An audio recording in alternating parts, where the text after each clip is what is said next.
ഇന്ന് തന്നെ ഡൗൺലോഡ് ചെയ്യൂ. കാണൂ നിങ്ങളുടെ ഫേവറേറ്റ് ഷോസ്. ക്ഷേത്രത്തിൽ വെച്ച് തീയതി നിശ്ചയിച്ചോണ്ട് എന്താ കുഴപ്പം? ആഹാ, നാഗക്ഷേത്രത്തിൽ വെച്ച് കല്യാണം നിശ്ചയിക്കുന്നതൊന്നും ഞാനിതുവരെ കേട്ടിട്ടില്ല. അമ്മയും മോളും നല്ല വിഷമുള്ള ഇനമല്ലേ, അതുകൊണ്ടായിരിക്കും. അച്ഛാ, ഇവരിങ്ങനെ രണ്ടുപേര് വാതിലും ചാരി നിൽക്കേണ്ട വല്ല കാര്യമുണ്ടോ?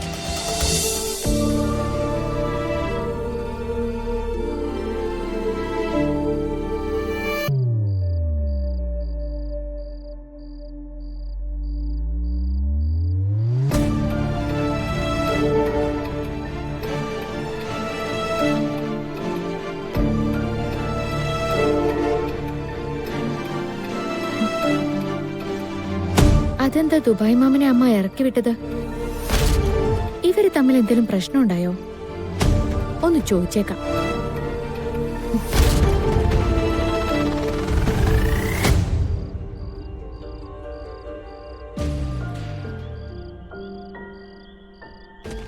ആ മാമ, ഞാനാ. എന്താ മോളെ? മാമനും അമ്മയും തമ്മില് എന്താ പ്രശ്നം ഉണ്ടായത്? അല്ല, എന്ത് പറഞ്ഞാ അമ്മ നിങ്ങളെ ഇറക്കി വിട്ടത്? അത് മോളെ പോലെ ഒരാളെ. എന്നെപ്പോലെ ഒരാളോ? വേണ്ട, കാര്യങ്ങൾ കൃത്യമായിട്ട് അറിയാതെ കൃഷ്ണമോളോടൊന്നും പറയണ്ട. എന്താ മാമ മിണ്ടാത്തത്? അത് മോളെ പോലെ ഒരാളെ ഇങ്ങനെ നിർത്തുന്നത് ശരിയാണോ? വിവാഹത്തിന്റെ കാര്യമൊക്കെ നോക്കണ്ടേ എന്ന് ഞാനൊന്ന് ചോദിച്ചതാ. തങ്കത്തിനത് ഇഷ്ടമായില്ല. ഇക്കാര്യം തന്നെയല്ലേ മാമൻ ചോദിച്ചത്? അല്ലാതെ തന്നെ മോക്കെന്താ വേറെ എന്തെങ്കിലും സംശയം ഉണ്ടോ? ഏയ് ഇല്ലല്ല. പിന്നെ മോളിതെല്ലാം അമ്മയോട് ചോദിക്കാൻ നിൽക്കണ്ട. എന്നാ ശരി മോളെ. ഓ,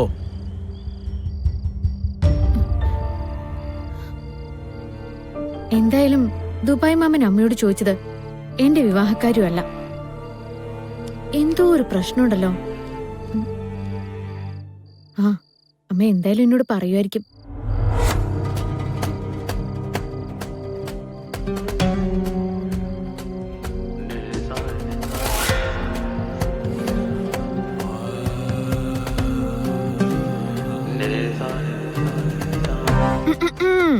ദേഷ്യം മാറിയില്ലേ ഇതുവരെ? ആരോട് ദേഷ്യം? ആ പാവം ദുബായ് മാമനോട്. അല്ല, ആരെങ്കിലും വിരുന്നുകാര് വീട്ടിൽ വരുമ്പോഴേ അമ്മ അവരെ നന്നായിട്ട് സ്വീകരിക്കാറുള്ളതാണല്ലോ. ദുബായ് മാമന്റെ കാര്യത്തിൽ എന്താ പറ്റിയേ? എന്തു പറ്റാൻ? അയാള് നിന്നെ വിളിച്ചിട്ട് പരാതി പറഞ്ഞു? എന്നോട് ആരും പരാതി ഒന്നും പറഞ്ഞില്ല. പക്ഷെ എനിക്ക് അറിയണല്ലോ കണക്കത്തിന്റെ കാരണം എന്താന്ന്. അമ്മ അങ്ങനെ ആരോടും പിണങ്ങാറുള്ളതല്ലോ. പിന്നെന്താ ദുബായ് മാമനോട് പ്രശ്നം? ഒന്നുമില്ലെങ്കിലും സിറ്റിയിൽ ഇത്രയും ദിവസം ഞാൻ അവരുടെ കൂടെ നിന്നതല്ലേ അമ്മേ. അവരല്ലേ എന്നെ സഹായിച്ചതൊക്കെ. അതുകൊണ്ട് അവരെന്ത് ചെയ്താലും കുഴപ്പമില്ലെന്നാണോ? അവരെന്ത് ചെയ്തെന്ന് അതാ ഞാനീ ചോദിക്കുന്നേ. നീ എന്തിനാ ഇപ്പൊ എന്നെ ചോദ്യം ചെയ്യുന്നേ? ഞാൻ എന്തെങ്കിലും ചെയ്യുന്നുണ്ടെങ്കിൽ അത് കാര്യമുള്ളോണ്ടാന്ന് കരുതിയാ മതി. അങ്ങനെ എനിക്ക് കാണാൻ പറ്റില്ലല്ലോ. പിന്നെ കാര്യം എന്താന്ന് അമ്മ പറഞ്ഞേ പറ്റൂ. അല്ലെങ്കിലേ പറയിപ്പിക്കാനുള്ള സൂത്രമൊക്കെ എന്റെ കയ്യിലുണ്ട്. നിന്റെ ഒരു സൂത്രം കൊണ്ട് എന്റെ അടുത്ത് വരണ്ട. എല്ലാവരും എന്നെ ചോദ്യം ചെയ്യാൻ ഇറങ്ങിയിരിക്കുക. സ്വന്തം മോൾക്ക് പോലും ഒരു സ്നേഹവും ഇല്ല. അവക്കും വേണം കുറെ ഉത്തരങ്ങളും. പിന്നെ എന്നെ ഒന്നിനും കൊള്ളാത്തൊരവസ്ഥയിലും ഇവിടെ പ്രതിഷ്ഠിച്ചിരുത്തിരിക്കുകയാണല്ലോ. അമ്മ എന്തിനെങ്ങനെ ദേഷ്യപ്പെടുന്നേ? ശരി, അമ്മയ്ക്ക് പറയാൻ പറ്റാത്ത കാര്യമാണെങ്കിൽ അത് പറയണ്ട. തീർന്നല്ലോ പ്രശ്നങ്ങള്. ഇരുന്നിതാ ഇങ്ങനെ ആലോചിച്ചു കൂട്ട്. എന്നിട്ട് ടെൻഷനാന്ന് പറഞ്ഞിട്ട് ഇങ്ങനെ തളർന്നു കിടക്കാലോ.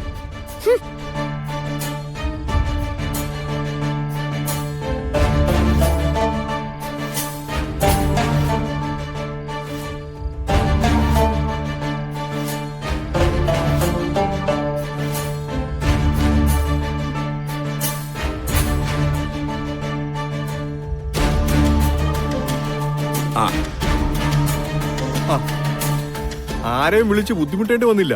പ്രതികളെല്ലാരും ഹാജരുണ്ട്. പ്രതികളോ? പിന്നല്ലാതെ. സാറിന്റെയും ഗാഥമാടത്തിന്റെയും വിവാഹ നിശ്ചയം കഴിഞ്ഞിട്ട് എത്ര നാളായി? ഇത്ര നാളായിട്ടും വിവാഹത്തിന് മുഹൂർത്തം കുറിക്കാത്ത നിങ്ങളെ പ്രതികളെന്നല്ലാതെ പിന്നെ വേറെ എന്താ വിളിക്കുക? എന്താ ഇവിടെ? ആഹാ, അമ്മ ഇവിടെ ഉണ്ടായിരുന്നോ? ഞാൻ പിന്നെ എവിടെ പോനാ? ഞാൻ വെറുതെ വിശേഷം ചോദിച്ചേ ഉള്ളൂ. അമ്മേ, ഞങ്ങൾ കുറച്ചു മുമ്പ് സിതാരമേമനെ കണ്ടിരുന്നു. സംസാരിച്ച കൂട്ടത്തില് വിവാഹത്തിന്റെ തീയതി നിശ്ചയിക്കുന്ന കാര്യം സംസാരിച്ചിരുന്നു. അപ്പോ എങ്ങനെ മുത്തശ്ശി കാര്യങ്ങള്? അച്ഛനാണല്ലോ മുത്തശ്ശിയുടെ റിമോട്ട് എന്നാ അച്ഛൻ പറ.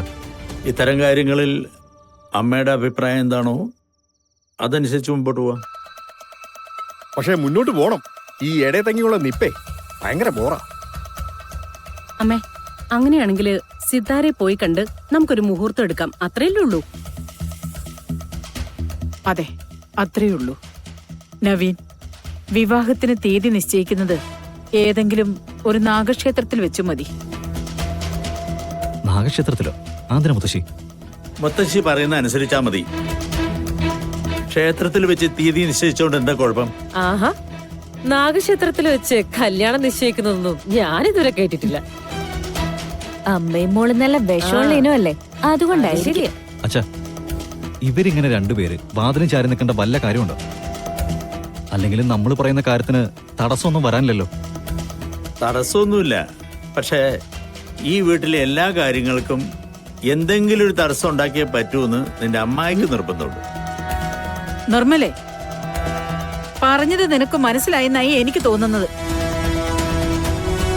അല്ലെങ്കിൽ നിന്നോടും മോളോടും അകത്തു പോകാൻ എനിക്ക് പറയേണ്ടി വരും. ഓ, ഞാൻ പോയിക്കോളാമേ.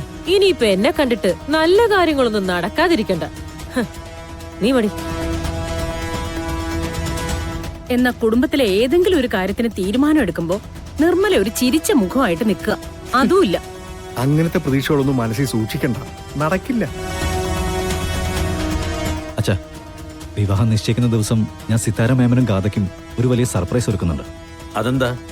അതെന്താന്ന് പറഞ്ഞാ പിന്നെ സർപ്രൈസ് ആവോ? ഇനി ആരും ചോദിക്കണ്ട.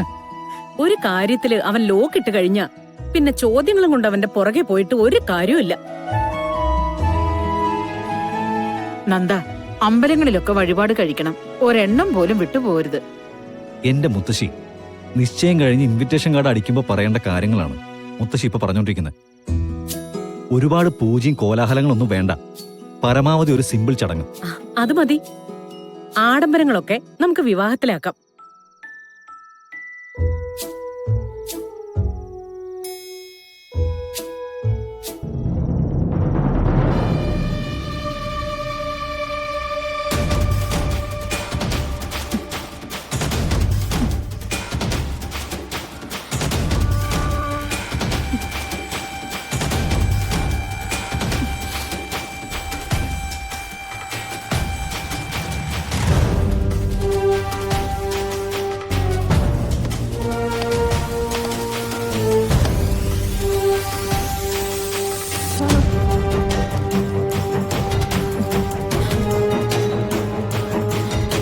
ഞാൻ ജീവിച്ചിരിക്കുമ്പോ അങ്ങനെ ഒരു കല്യാണം നടക്കണ്ടോ?